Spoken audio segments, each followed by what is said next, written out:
The winter had been relentless, a bitter and unforgiving season that had blanketed the rugged landscape in a thick shroud of white. Snow had been falling since before dusk, not the gentle, picturesque flakes of fireside stories, but the kind that erased roads and softened the world into something quieter and infinitely more dangerous. It was a snow that consumed landmarks and swallowed sound, leaving only the howl of the wind and the deep, chilling silence of the Wild West in its wake. And it was in that vast, white silence that Mai Lin, a Chinese woman of 22, stood barefoot at the edge of the trees, her traditional dark-colored cheongsam, a stark contrast to the unending snow, now stiff with frost. A vibrant red scarf was wrapped tightly around her neck, the only splash of color in a monochrome world, a fragile banner against the storm.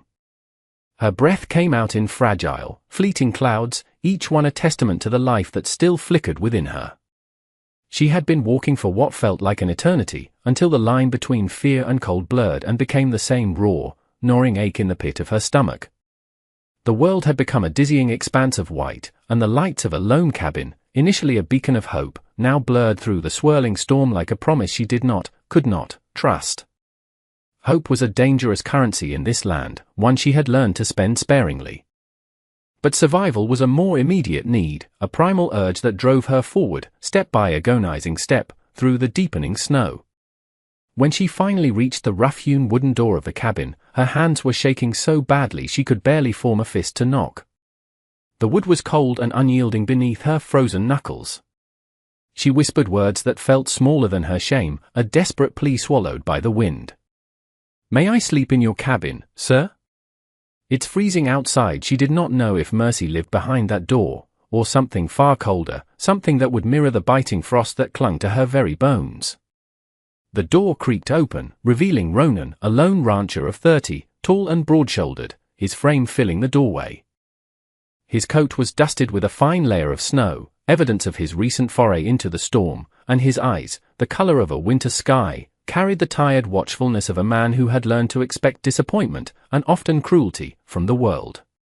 He took in her appearance slowly, his gaze lingering on the frost-bitten fingers clutching her worn bundle, the way she stood ramrod straight, a pillar of quiet dignity even while trembling violently, a spirit that the relentless pain had not yet managed to break. For a long, silent moment, he said nothing at all, the only sounds the crackling of the fire within the cabin and the mournful howl of the wind behind her, a threat eager to be fulfilled. And then, something in Ronan's chest, a place he thought long frozen over, tightened. He stepped aside without a word and held the door wider, a simple gesture that spoke volumes in the desolate wilderness, knowing that in a place like this, kindness was never without cost. Inside, the cabin smelled of wood smoke, drying herbs, and strong coffee grounds, a scent of life and warmth that was almost overwhelming to Mai Lin's senses.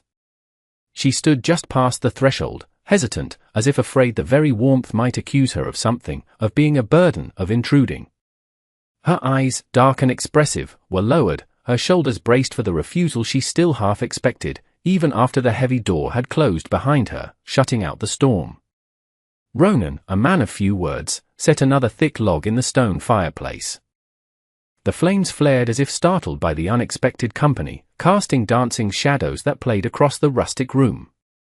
He offered her a thick woolen blanket, carefully placing it on a nearby stool rather than directly into her hands, a silent acknowledgement of the invisible distances that were sacred between strangers in this untamed land.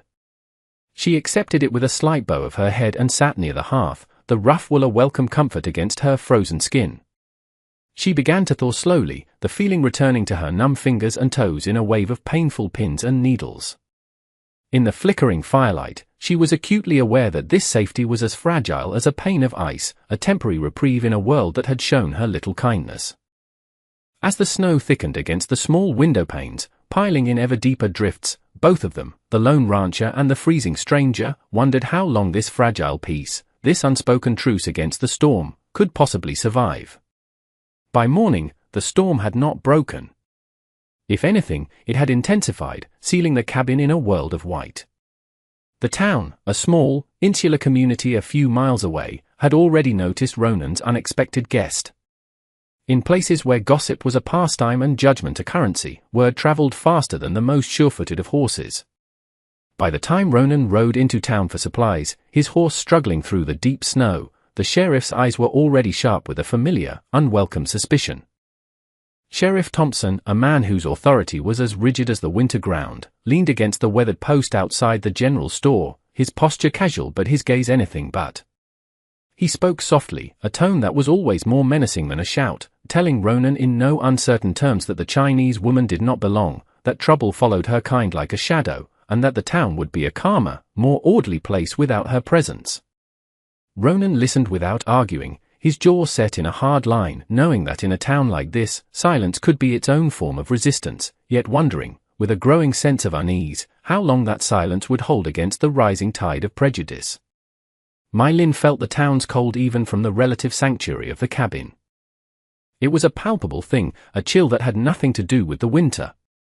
When she ventured to the nearby creek to wash, her movements graceful and deliberate, conversations among the few women she encountered would abruptly stop, replaced by hostile stares and whispered comments she could feel like stones against her back. When she passed the small, white-steepled church on the edge of the settlement, eyes followed her from behind curtained windows, each glance a silent accusation. She returned to the cabin each time with her back straight, her head held high, refusing to let them see the tremor in her hands. She would sweep the freshly fallen snow from the cabin steps with a quiet determination, prepare simple, nourishing meals from what little there was, her hands moving with an efficiency that spoke of a life of hardship. She refused to look like someone who needed to beg for the simple right to exist. At night, after the meager supper was cleared away, she would sit by the fire, the flickering light catching the intricate embroidery on her cheongsam, and mend Ronan's worn coat with careful, precise stitches. He would pretend not to watch the way her hands moved with a practiced grace, a stark contrast to his own calloused, work-roughened fingers. They were both acutely aware that the physical closeness within the small cabin was becoming something more, something far more dangerous than the winter storm outside. It was a fragile intimacy, woven from shared silence and unspoken understanding. One evening, after another fierce storm had sealed the world beyond the cabin into a profound and absolute silence, Ronan left a carefully wrapped bundle on the edge of the simple cot that served as My Lin's bed. Inside, she found a thick wool dress, the color of a stormy sea, soft leather gloves, and a warm, hand-knitted scarf. The items still carried the faint, comforting scent of the general store and, more subtly, of him, of his careful, deliberate choosing. He turned away without a word as she unwrapped them, as though he was afraid that gratitude, spoken aloud, might embarrass them both, might shatter the delicate equilibrium they had established. My Lin reached for the soft fabric with trembling fingers, touching the dress as if it might vanish beneath her hands, a dream she was afraid to wake from. A feeling she had no name for, warm and aching, tightened in her chest. Later that evening, she brewed a pot of strong coffee and carried a steaming cup to him where he sat cleaning his rifle, the firelight glinting off the polished steel. She offered it with a shy, luminous smile that warmed him more deeply than the crackling fire ever could. It was a smile that reached her eyes, crinkling their corners and momentarily erasing the weariness that so often shadowed her features. For the first time, they sat together on the hearth, their knees nearly brushing, sharing the quiet in a way that felt intimate rather than empty. It was a silence that invited wonder instead of fear, a comfortable companionship that neither had expected to find. Outside, the snow piled higher and higher, slowly and relentlessly erasing the world they had known, and within the small, warm cabin, a new one was beginning to form. It was on one of those long, endless nights, with the wind howling a lonely song outside, that Ronan, with an almost boyish uncertainty that seemed at odds with his rugged exterior, cleared a small space on the rough-planked floor near the table and asked, his voice low and hesitant, if she would dance. There was no music, only the crackling of the fire and the rhythm of their own breathing. His heavy boots were clumsy against the floor, his steps unsure, a stark contrast to the confident way he moved through the world outside. My Lin laughed softly, a sound that was surprised and achingly beautiful, as if joy itself had forgotten her for a long, sorrowful moment, and then, suddenly, had remembered. She moved lightly, gracefully, despite the invisible weight of her past. And when he spun her a little too fast and they nearly stumbled, he caught her at the waist, his touch both instinctive and careful, his large hands gentle against the fabric of her dress. Time seemed to still as they stood there, close enough to feel the warmth of each other's breath, his heart racing with a feeling he couldn't name, her gaze lifting to meet his, a silent question in their dark depths. Though they stepped apart a moment later, the space between them charged with an unspoken emotion. Both knew that something tender and irrevocable had been spoken without a single word. The town's fragile patience, already worn thin by suspicion and prejudice, finally snapped the day a theft was discovered. A set of valuable tools, essential for survival in the harsh winter, had gone missing from a neighbor's shed, and suspicion, like a hungry wolf, leaped eagerly to My Lin, as if it had been waiting for just such an opportunity. Sheriff Thompson came to the cabin, this time with a posse of grim-faced men behind him, their voices low but sharp with accusation, telling Ronan to send her away before worse followed, before the town took matters into its own hands. My Lin stood quietly to the side, her face a calm, composed mask that made the injustice of the situation even sharper. She was already folding her few meager belongings, her movements deliberate and resigned. And when Ronan, his voice steady and unwavering, told them that she would stay until the truth was known, the sheriff's smile was thin and full of warning. That night, in the deep, cold hours before dawn could soften the darkness, My Lin tried to leave. She slipped out of her cot, her small bundle clutched tightly to her chest, believing that love, the fragile, budding emotion she felt for the quiet rancher, meant making herself smaller, meant disappearing so that others could breathe easier. The cold bit at her exposed skin, but it was nothing compared to the sharp, aching cold in her heart, the old, familiar instinct telling her that staying had always been, and would always be, the most dangerous choice for a woman like her. Ronan caught her at the door, the icy draft swirling around them. His voice, when he spoke, was rough with a raw, broken emotion as he asked her why she thought disappearing was the only way to keep the peace, as if the very idea of her leaving wounded him deeply. She answered without tears, for she had learned long ago how to survive without them, telling him, her voice soft but firm, that the world had shown her, time and time again, what happened to women like her when they lingered where they were not wanted. The simple, unadorned truth in her words settled heavy and sharp between them, more cutting than any accusation. Ronan felt something inside him, a wall he had carefully constructed around his heart, crack open. He took her hands then, his touch surprisingly gentle, as though he were afraid she might vanish into the swirling snow if he held on too tightly. He promised, not with a raised voice or a grand, empty vow, but with a quiet, steady resolve that she could feel in his touch, that he would stand for her. He would uncover the truth, he told her, even if it cost him the town's respect, even if it cost him everything he had built for himself in this lonely corner of the world. He did not fight with raised fists or loud, angry demands, but with a quiet patience that refused to bend. He listened where others were eager to accuse, he watched where others had already turned away in judgment. He spent days asking quiet questions, observing the subtle shifts in the town's mood, until the truth, as it often does, finally emerged into the clear, cold light of day. The real thief, a young farmhand desperate to pay off a gambling debt, stood exposed at last, shame flooding his face as the protection he had expected from the town's collective prejudice slipped away, leaving him small and unmistakably human. Sheriff Thompson had little to say when the truth surfaced, his silence heavier and more damning than any apology could ever be. The town's eyes, once so full of accusation, now fell away from My Lin in an uneasy, shamefaced recognition. They were unsure how to face this woman who had carried the weight of their cruelty with such quiet dignity, and still stood whole.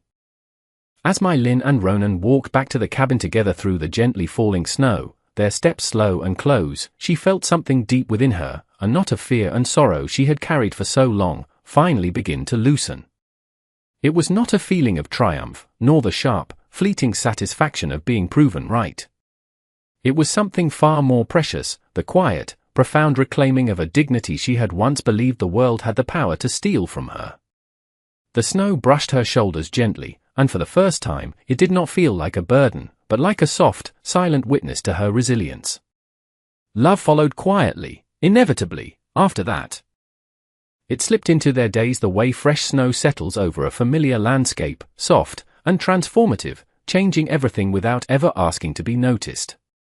It was in the way he started leaving a cup of hot tea by her bedside each morning, in the way she would hum a soft, unfamiliar melody as she cooked, a tune from a life he knew nothing about but longed to understand. One evening by the fire, as the flames whispered and the shadows danced along the rough-hewn walls of the cabin, Ronan finally spoke the words that had been growing in his heart. His voice was low and unguarded, stripped of its usual gruffness. He was not offering a grand, poetic confession, but a simple, unvarnished truth he could no longer carry alone. He told her that the cabin, once his solitary sanctuary, no longer felt like a shelter unless she was in it. He confessed that every corner seemed to hold the echo of her warmth, even when she was silent, and that the thought of a life without her, a return to the lonely silence that had once defined his existence, felt colder and more desolate than any winter he had ever known. My Lin did not answer with words. She leaned into him instead, a silent, eloquent response, resting her head against his broad shoulder, her fingers finding his as if they had always belonged there. And in that gentle, unspoken closeness, he felt a sense of being seen, of being understood, in a way that stole his breath and settled a profound peace in his soul.